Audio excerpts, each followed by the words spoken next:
রসগোল্লা আমি অনেকবার বানিয়েছি, নানা রকম পদ্ধতিতে বানিয়েছি, প্রতিবারেই কিন্তু আমি মোটামুটি সফল হয়েছি। তো আজকে একটু ভাবলাম অন্যরকম করে বানাবো, বলতে ওই বড় ধরনের যে রসগোল্লাগুলো দেখতে পাই দোকানে ঠিক সেই মিষ্টিগুলোই বানাবো। তো দেখতেই পাচ্ছেন কতটা সুন্দরভাবে এটা তৈরি হয়েছে, আর রসগোল্লার সাইজটা দেখুন কত বড় হয়েছে। তো এইভাবে কিন্তু আপনারাও তৈরি করতে পারবেন। আর মিষ্টিগুলো হওয়ার পর না একটুও চুপসে যাবে না, আর কি বলবো, রসটা কতটা টেনেছে দেখুন। আর ভিতরে না ভীষণ স্পঞ্জিভাবে দেখাবে, জিনিসটা দেখতে দারুণ হয়েছে, একদম দোকানের মতোই মনে হবে। তো রেসিপিটি দেখুন, আশা করি আপনাদের অনেক কাজেও আসবে, ভালোও লাগবে। তো দেখুন কতটা স্পঞ্জি হয়েছে। তো একদম দোকানের মতো করেই বানানোর চেষ্টা করেছি, একটা মিষ্টি কিন্তু ভেঙে যাবে না। আশা করি আজকে রেসিপিটি আপনাদের ভালো লাগবে। রেসিপিটি প্রথম থেকে শেষ পর্যন্ত দেখবেন, যদি ভালো লাগে তাহলে আমার ভিডিওতে একটা লাইক দিয়ে চ্যানেলটিকে সাবস্ক্রাইব অবশ্যই করবেন, সাথে সাথে কমেন্ট করে জানাবেন আজকে রেসিপিটি কেমন হয়েছে বা আপনাদের কোনো কাজে আসলো কিনা, তো অবশ্যই জানাবেন। তো এখানে আমি কি করেছি, 1 লিটার দুধ নিয়েছি, ওটাকে গরম করে নিচ্ছি, একদম ফ্রেশ দুধ। তো গরম হয়ে গিয়েছে, আমি কী করেছি গ্যাসটাকে কী বলবো ফ্লেমটাকে আমি কমিয়ে দিয়েছি। তারপর এখানে আমি একটা পুরো লেবুর রস নিয়েছি, এতে আমি আরও একটু জল মেশাবো। তো জলটাকে মিশিয়ে না, তো ছানাটাকে আমি কাটিয়ে নেব। তো এইভাবে মোটামুটি লো ফ্লেম রেখে বা গ্যাসটাকে অফ করে দিতে পারেন, এইভাবে ছানাটিকে কাটিয়ে নিতে হবে। তো পুরো রসটাকে দিয়ে আমি ছানাটিকে কাটিয়ে নিয়ে তারপর দেখাবো আপনাদের যে কীভাবে জিনিসটা তৈরি হয়েছে বা কীভাবে কাটানো গিয়েছে। তো যখন দেখবেন এই যে দুধের কালারটা বা এই জলের কালারটা যখন এইভাবে সবুজ সবুজ দেখাবে, তখন বুঝতে হবে যে সুন্দরভাবে ছানাটাকে কাটানো হয়েছে। তো এইভাবে আমি একটু সময় ধরে রেখে দিয়েছিলাম, এতে করে একদম সুন্দরভাবে আমি ছানাটিকে কাটিয়ে নিতে পেরেছি। একটু পরিমাণে বেশিই পাওয়া যায় যদি ভালোভাবে ছানাটাকে কাটিয়ে নেওয়া যায়। তো যখন দেখবেন ওই জলের রঙটা সবুজ হয়ে গিয়েছে, তখন বুঝতে হবে যে সুন্দরভাবে ছানাটাকে কাটিয়ে নেওয়া হয়েছে।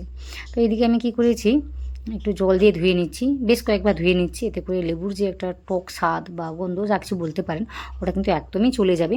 তো এইভাবে মোটামুটি কয়েকবার আমি ধুয়ে নিচ্ছি। ধুয়ে নেওয়ার পর আমি কি বলবো হাত দিয়ে দেখে নিচ্ছি জিনিসটা কতটা গরম আছে বা ঠান্ডা আছে, একদম যেন ঠান্ডা হয়ে যায় সেদিকে একটু খেয়াল করতে হবে। তো মোটামুটি এখন আমি হাত লাগাতে পারছি।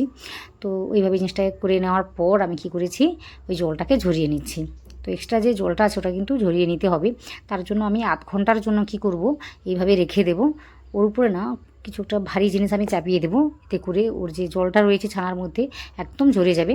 তো এইভাবে কাজটি করলে কিন্তু মিষ্টিগুলো একদম পারফেক্টভাবে তৈরি হবে, না হলে কিন্তু পরে ভেঙে যায় বা চুপসে যায়, মিষ্টিগুলো ভালোভাবে তৈরি করে নেওয়া যায় না। এই ছানাটাকে যদি ভালোভাবে কী বলবো তৈরি করে নেওয়া যায়, তখন কিন্তু মিষ্টিটা একদম পারফেক্টভাবে তৈরি করে নেওয়া যায়।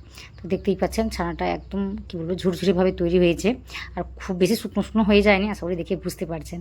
তো ছানাটিকে ভালোভাবে কী বলবো ভেঙে নিচ্ছি বা মেখে নিচ্ছি। তো এইভাবে একটু সময় ধরে মেখে নিতে হবে 5-7 মিনিটের জন্য। যখন দেখবেন একদম স্মুথ হয়ে গিয়েছে, তখন কি করতে হবে, এর মধ্যে একটা জিনিস মেশাতে হবে। সে 1 চামচ ময়দা বলুন বা 1 চামচ কর্নফ্লাওয়ার, যে কোনো একটা মিশিয়ে দিলে কিন্তু রেসিপিটি তৈরি হয়ে যায়। তো আজকে আমি কর্নফ্লাওয়ার দিচ্ছি, এটা দিলে কিন্তু মিষ্টিটি কী বলবো একদম মোলায়েমভাবে তৈরি হয়, বাইরের দিক থেকে কী বলবো অমসৃণ মনে হয় না, বেশ ভালোই লাগে দেখতে। তো যে কারণে দেওয়া, তাছাড়া বাইন্ডিংটা ভালোভাবে আসে। তারপর আমি সবশেষে কী করেছি, 2 চিমটি মতো বেকিং পাউডার দিয়েছি আমি। বেকিং পাউডার অল্প করে দিতে হবে, একদম বেশি দেওয়া যাবে না, 2 চিমটি।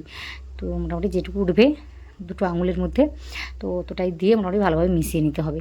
তো আরও আমি 5-7 মিনিটের জন্য এইভাবে মেখে নিয়েছি। একটু সময় নিয়ে মাখাতে হবে, এতে করে কিন্তু বাইন্ডিংটা ভালোভাবে আসবে। আর এই যে ছানার ডোটা দেখতে পাচ্ছেন একদম মসৃণভাবে মাখানো হবে, আর এই মিষ্টিগুলো যখন বানাবেন তখন কিন্তু ফেটে যাবে না। তো দেখতেই পাচ্ছেন একটু সময় নিয়ে মেখে নিয়েছি। তারপর আমি এখান থেকে লেচিগুলোকে তৈরি করে নিচ্ছি, বলতে গোল্লাগুলোকে। তো দেখতেই পাচ্ছেন কোনো রকম ক্যাপ ফ্রি কিন্তু আমি গোল্লাগুলো তৈরি করে নেব। আর আজকে একটু বড় বড় করে বানাচ্ছি, যে কারণে আমি 10টায় মাত্র তৈরি করে নিয়েছি। আপনারা চাইলে থেকে ছোটো বড়ো করে বানাতে পারেন, কোনো অসুবিধা হবে না। তো আজকে একটু রিস্ক নিয়েছি, কারণ বড় বড় মিষ্টি বানাতে গেলে কিন্তু ফেটে যায়, ভেঙে যায়, চুপসে যায় মিষ্টিগুলো। তো একটু সাহস করে আমি তৈরি করে নিচ্ছি বা বানাবো, আপনারা দেখতে পাবেন। তো এইভাবেই সবকটা তৈরি করে নিয়ে তারপর দেখাচ্ছি। তো লেচিগুলো মোটামুটি কিন্তু বড় রয়েছে, খুব বেশি ছোটো করে আমি বানাইনি। তো দেখেছেন আশা করি। তারপর আমি কী করেছি, একটা সিরাপ বানিয়ে নিচ্ছি। তো আমি 1 বাটি চিনি নিয়েছি, বলতে 2 কাপ চিনি কিন্তু হয়ে যাবে, একটু বেশি করে চিনিটাকে নিচ্ছি। তারপর আমি এখানে জল নিচ্ছি 2.5 কাপের মতো, 2.5 কাপ না 2.5 বাটি। তো বুঝে শুনে কাজটি করতে হবে, আমি ডবলের একটু বেশি নিয়েছি। তো ডবল নিতে পারেন, তাতে করে মিষ্টিগুলো একদম ভেঙে যাবে না। তো মোটামুটি এই জলটাকে কী বলবো খুব বেশি আমি পাতলাও করছি না, আবার খুব বেশি ঘন করেও কাজটি করছি না। ঘন করে করলে কী হবে, মিষ্টিগুলো শক্ত হয়ে যাবে, আর পাতলা করে করলে মিষ্টিগুলো ভেঙে যাওয়ার ভয় থাকে। তো যে কারণে আমি এইভাবেই তৈরি করে নিচ্ছি বা এইভাবে কাজটি করে নিচ্ছি। তো মোটামুটি জলটা ফুটে উঠলেই আপনারা দেখতে পাবেন কীভাবে আমি কাজটি করি। তো এখানে দেখুন এই যে সিরাপের কালারটা কতটা হলুদ লাগছে, এগুলো কিন্তু লোকাল চিনি, যে কারণে কালারটা এইভাবে চলে এসছে। তো এই কালারের জন্য কিন্তু মিষ্টির মধ্যেও কালারটা চলে আসবে, হলুদ হলুদ দেখাবে। তো এই জন্য আমি সব কিছু আপনাদের সাথে শেয়ার করছি। তো এখানে দেখুন মিষ্টিগুলোর পিছন পাশটা চ্যাপটা হয়ে আছে, আমি থালার মধ্যে রেখেছিলাম বলে এই কারণে একটু কিন্তু মিষ্টির সাইজটা বিগড়ে যাবে বা একটু চ্যাপটা হয়ে যেতে পারে, না হলে কিন্তু একদম গোল্লা গোল্লাই থাকবে। সাথে সাথে যদি তৈরি করে দেন তাহলে কিন্তু একদম গোল্লা গোল্লা হয়েই থাকবে। তো জলটা যখন ফুটে উঠেছে তখন আমি এগুলোকে দিয়েছি, দিয়ে না আমি ঢাকা দিয়ে রান্না করে নিয়েছি প্রায় 10 মিনিটের মতো, একদম হাই ফ্লেম রেখে। তো দেখতেই পাচ্ছেন মিষ্টিগুলো একদম ডবল হয়ে গিয়েছে বা তারও বেশি হয়ে গিয়েছে, বড় হয়ে গিয়েছে। তো এইভাবে কিন্তু কাজটি হয়ে যাবে।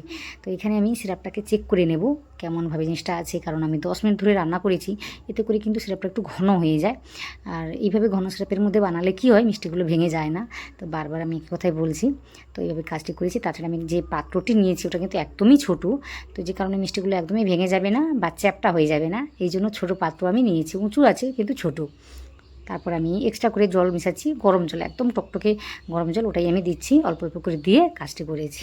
তো এইভাবে ঢাকা দিয়ে আরও আমি 5-7 মিনিটের জন্য সেদ্ধ করে নিয়েছি। তো দেখতেই পাচ্ছেন একটা মিষ্টিও কিন্তু ভেঙে যাচ্ছে না। আর এই চামচে কী বলবো, চামচ দিয়ে নাড়ানোর জন্য কিন্তু দু একটা মিষ্টি গায়ে এইভাবে লেগে যাচ্ছে, যার কারণে একটু কাটা কাটা মনে হবে মিষ্টিগুলো, কারণ অনেক বড় বড়োভাবে তৈরি হয়েছে আর মিষ্টিগুলো এখন বেশ গরম রয়েছে, নরম রয়েছে, গরম রয়েছে, যে কারণে আমি যে চামচ দিয়ে নাড়াচাড়া করছি একটু কিন্তু গায়ে লেগে যাচ্ছে মিষ্টিগুলোর গায়ে। তো যে কারণে একটু কাটা কাটা মনে হতেই পারে। তাও আমি সাবধানে আপনাদের আমি দেখিয়ে দিচ্ছি। দেখুন মিষ্টিগুলো কত সুন্দরভাবে তৈরি হচ্ছে। তো প্রায় 15 থেকে 18 মিনিট হয়ে গিয়েছে। তো আপনাদের আমি দেখাচ্ছি মিষ্টিগুলো দেখুন কত সুন্দরভাবে তৈরি হয়েছে। আমি 20 থেকে 22 মিনিটের জন্য এইভাবে রান্না করেছি, খোলা রেখে আরও 5-7 মিনিট রান্না করে নিয়েছি। তারপর না একটু জল মিশিয়েছি, গরম জল, ওটা দিয়ে গ্যাসটাকে আমি অফ করে দিয়েছি। এই সময় মিষ্টিগুলো বেশ নরম থাকে, যে কারণে নাড়াচাড়া করা কিন্তু একদমই যাবে না। তাও আপনাদের আমি সাবধানে দেখিয়ে দিচ্ছি। তো দেখুন এইভাবেই মিষ্টিগুলো তৈরি হয়েছে। আমি এটাকে ঠান্ডা করে নেব 2-3 ঘন্টা ধরে, তারপর আপনাদের আমি দেখিয়ে দিচ্ছি জিনিসটা দেখতে কেমন হয়েছে। তো চিনির কারণেই কিন্তু এইভাবে কালারটি চলে এসছে, মিষ্টির গায়ে লেগে গিয়েছে বা মিষ্টিগুলো এইভাবে তৈরি হয়েছে, নাহলে কিন্তু একদম সাদা দপদপেভাবে তৈরি হতো। তো আশা করি আজকে এই রেসিপিটি আপনাদের ভালো লেগেছে। যদি ভালো লেগে থাকে তাহলে সেটা কমেন্টে অবশ্যই জানাবেন, সাথে সাথে আমার ভিডিওতে একটা লাইক দেবেন। আর নতুন কেউ হয়ে থাকলে অবশ্যই আমার চ্যানেলকে সাবস্ক্রাইব করে নেবেন।